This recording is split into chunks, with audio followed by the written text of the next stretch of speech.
which lawsuit is that? She's suing us every other day, it seems like. What was it about? Was it, oh, it's about my staff?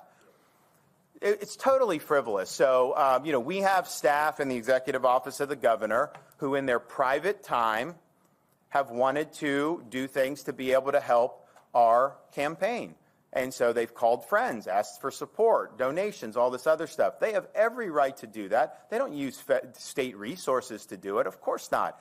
But you have every right as a private citizen to be engaged and to be involved. And I would note, I've had 3 chiefs of staff. We had Shane for the first 2+ years. Adrian was always meant to be a short term. And then now we've had James. And Shane and Adrian are both huge supporters of our campaign. My current chief of staff in his spare time feels so strongly about it that he's out there helping and rustling up support. I also have on my campaign, my lead policy guy was my chief of staff when I was a U.S. congressman. He felt so strongly that he's moved. He and his wife moved to Florida from Washington, D.C. to be a part of our operation. And so I think it shows, these are people that have worked for us through the years. And here we are, and they're rallying support for me. That's not true about every other candidate. I mean, there's other candidates that a lot of the people that have worked for them, they're running for the hills. And they don't want to be a part of a future campaign. And so I think it shows that from the time we were involved in any of this stuff, we've basically been very mission-oriented. We've really asked a lot of people to just stay on target and get as much done.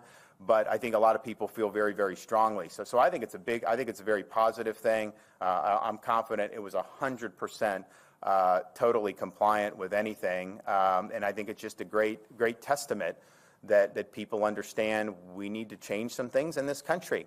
We're off kilter. We can't keep going like this. And so we really represent a restoration of sanity in this country.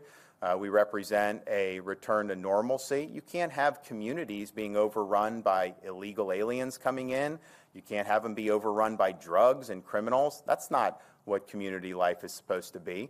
And they know that we'll also restore integrity into institutions like our military, not have woke ideology, but commitment to mission.